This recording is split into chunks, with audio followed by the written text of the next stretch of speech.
Are Maurya channel में आपका स्वागत है। दोस्तों, आज एक स्पेशल टॉपिक के साथ हम आए हैं। आपकी गर्दन में दर्द होता है, खिंचाव होता है, कई बार बहुत ऐंठन होता है, या वो सर्वाइकल रेडियोपैथी होता है, स्पाइनल कार्ड की वजह से होता है। ये तो बहुत सारी दिक्कतें होती हैं, लेकिन उसके पीछे कुछ न कुछ कारण होता है। लेकिन जीवन में कभी न कभी आपके अचानक अगर कुछ करते रहते हैं, और अक्सर ये रात के समय होता है कि आप सुबह उठते हैं तो आपकी गर्दन एक साइड रहती है। जैसे भी आप थोड़ा सा घुमाने की कोशिश करते हैं अपने फेस को, अपने गर्दन को इधर उधर मूव करने की कोशिश करते हैं तो बहुत ही अधिक पीड़ा होती है। साथ में सर दर्द होता है, वो दर्द हाथों में और शोल्डर में होता है। इस तरह से बहुत सारी परेशानियां होती है और आप 2-4 दिन के लिए बहुत अधिक परेशान हो जाते हैं। सबको ये होता है जीवन में, लेकिन इसके पीछे अभी बहुत सारी चीजें, बहुत सारे कारण, इटियोलॉजी अभी पता ही नहीं है कि ऐसा क्यों होता है। क्योंकि बहुत सारी जगहों पे, लोकल जगहों पे या हर जगह अपने अपने तरीके से उसका नाम रख दिया गया है कि ये नस में खिंचा होना, नस का दबना। कुछ गांव में साइड में ऐसा भी लोग बोलते हैं साल का पड़ जाना, मसल्स का खिंच जाना, रेजिडिटी ऑफ नेक का हो जाना, बहुत सारे नामों से जानते हैं, चटक पड़ जाना।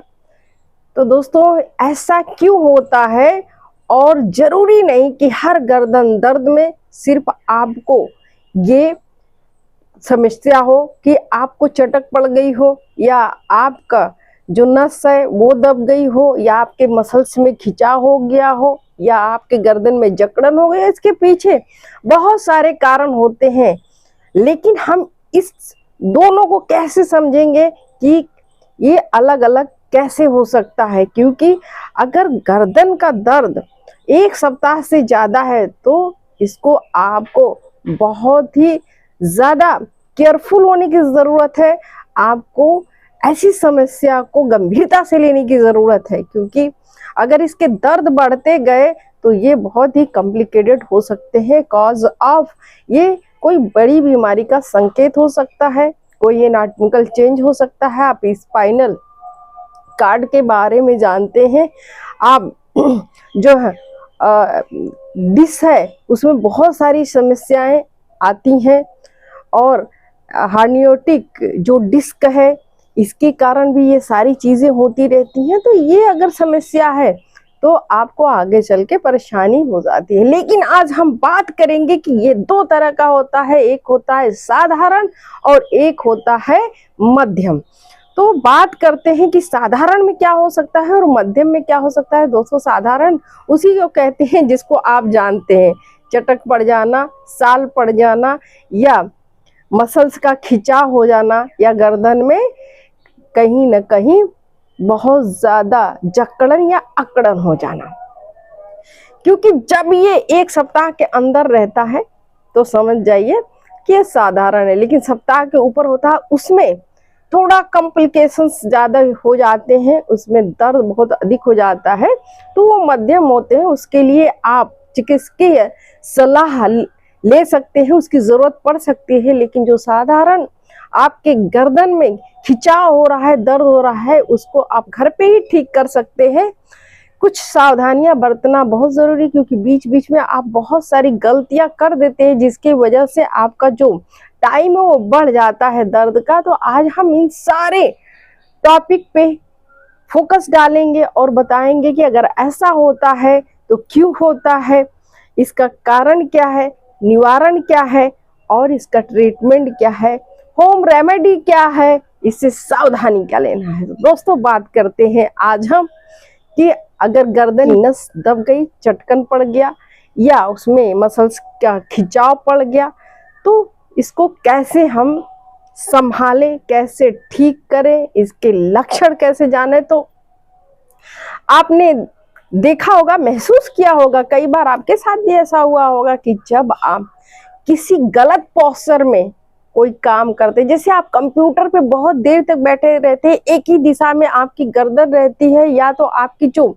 कंप्यूटर कुर्सी की हाइट ठीक नहीं होती, या तो वो बहुत नीचे होता है या ऊपर होता है, तो ऐसे कंडीशन में आपको ऐसी परेशानी गर्दन की हो सकती है, गर्दन का दर्द हो सकता है।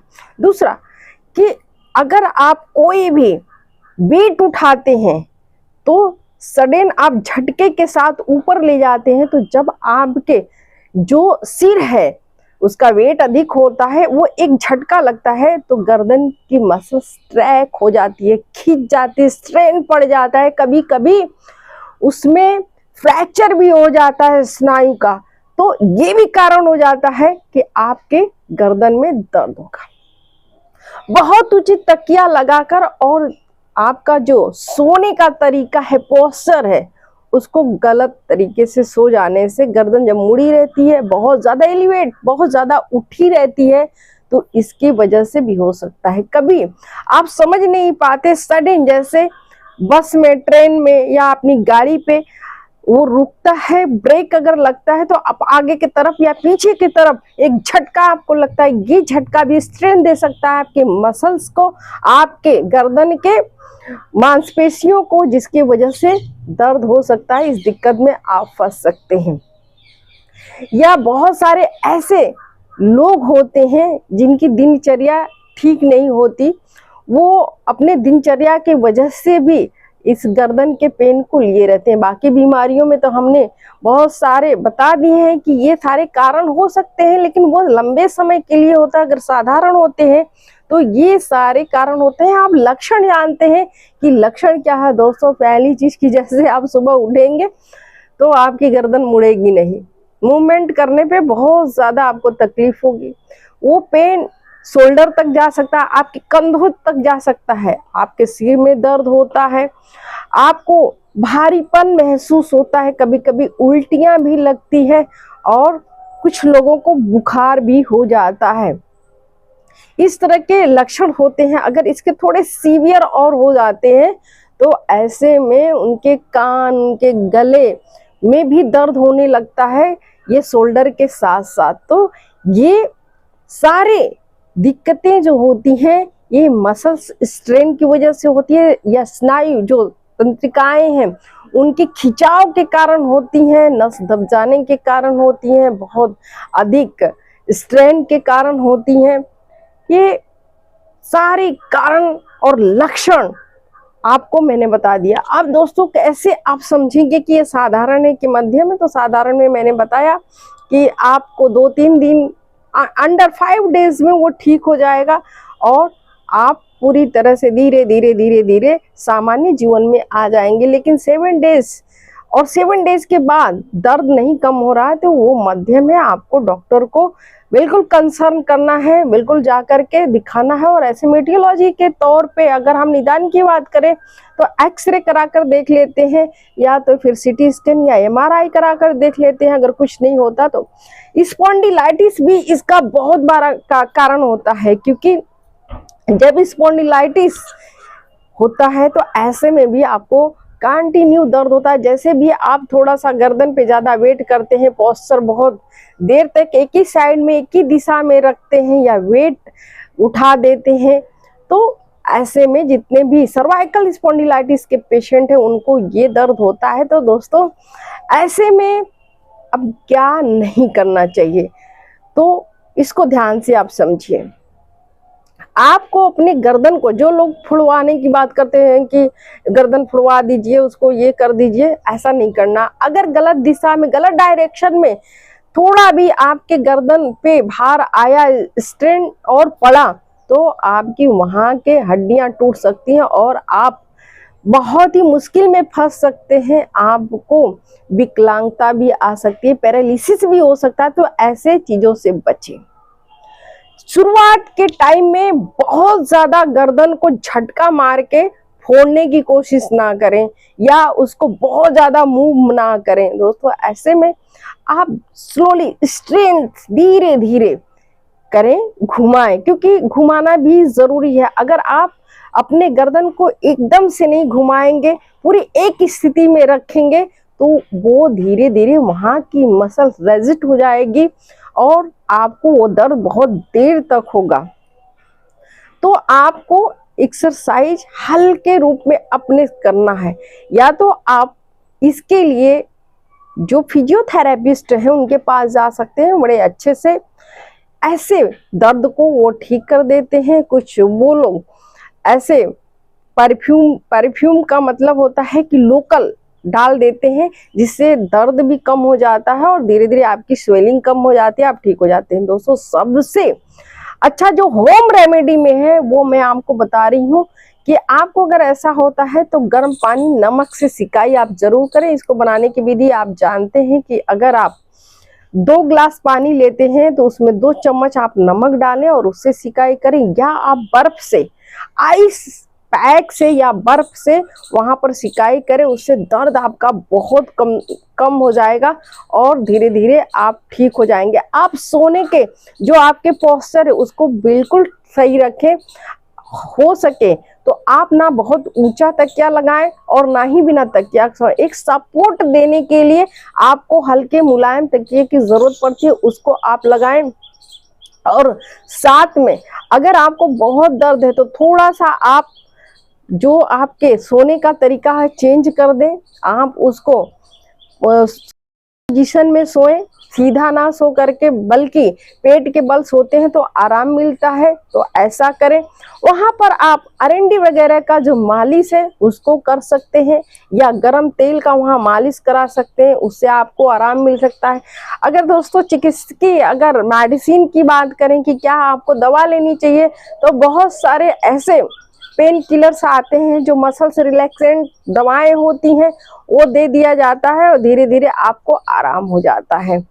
बात करें कि अगर हमको बहुत जल्दी इस पीड़ा से मुक्ति पाना है तो क्या करेंगे, तो ऐसे में कोल्ड स्पंजिंग या आपको हार्ट स्पंजिंग तो करना है और साथ में एक एक्सरसाइज करना है। दोस्तों आप अपने ठुड्डी को अपने हाथ में लीजिए और धीरे धीरे ऊपर की तरफ अपने सर को स्ट्रेन करते रहिए, ऐसे ऐसे करिए। तो ये जो वहां पर खिंचाव हो रहा है, दबाव हो रहा है और जिसकी वजह से दर्द हो रहा है वो कम होने लगेगा। दूसरा कि आप अपने गर्दन को मूव करिए। मूव करने का तरीका होता है कि सीधे एकदम एलिवेट होना चाहिए, आपकी गर्दन ऐसे झुकी नहीं होनी चाहिए, गर्दन सीधा होना चाहिए। और सेंटर पॉइंट में लेके पहले आप लेफ्ट करेंगे, थोड़े देर रुकेंगे, फिर आप ऐसे राइट करेंगे, थोड़े देर रुकेंगे, फिर लेफ्ट करेंगे। ऐसे अगर आप करते हैं तो बहुत आराम मिलेगा। दूसरा और तीसरा बहुत ही स्पेशल एक मैं एक्सरसाइज बता रही हूँ दोस्तों। आप आसमान को देखिए, आसमान को देखते रहिए और पीछे की तरफ अपनी गर्दन को तब तक ले जाइए जब तक गर्दन आपकी जा रही हो। जहां लास्ट उसका पोजीशन है कि अब उससे ऊपर की तरफ नहीं जा रही है, डाउन नहीं हो रही है, तो वहां थोड़े मिनट रुके, फिर धीरे धीरे आगे की तरफ आइए और ऐसे 8 से 10 बार करिए। आपकी जो स्ट्रेंथ है, जो आपके मसल्स में खिंचाव है, जो दबी हुई नसें हैं, बहुत इससे आराम मिल जाएगा। अगर आपको ज़रूरत पड़ती है तो आप डाइट का भी ध्यान रखेंगे। ऐसे में आप थोड़े ऐसे डाइट का चुनाव करें जो सुपाच्य हो, जो बड़े आसानी से पचे। बहुत ही ज़्यादा मसाले का या बहुत ही रिच डाइट का आप इस्तेमाल उस समय ना करें। हो सके तो आप कॉफ़ी का इस्तेमाल कर सकते हैं, क्योंकि आपका सर दर्द भी उस समय होता है, बॉडी एक भी होता है, तो ये सबसे छुटकारा मिल जाएगा। दोस्तों मुझे उम्मीद है कि आज ये सर्वाइकल पेन जिसको कहते हैं, जिसको खिंचाव कहते हैं मसल्स का, नेक ऑफ रिजिडिटी कहते हैं, या गले का जकड़न अकड़न कहते हैं, चटक पड़ जाना कहते हैं, इससे आप बहुत अच्छे से रूबरू हो गए होंगे, इसके बारे में समझ गए होंगे। और अगर सारी बातें आपके समझ में आ गई दोस्तों, आपका कोई भी टॉपिक हो या इसमें कुछ पूछना है तो आप ज़रूर हमसे पूछ सकते हैं। और इसी के साथ आर मौर्य चैनल को आप सब्सक्राइब करें, शेयर करें, लाइक करें। आप स्वस्थ रहें, मस्त रहें। बहुत बहुत धन्यवाद।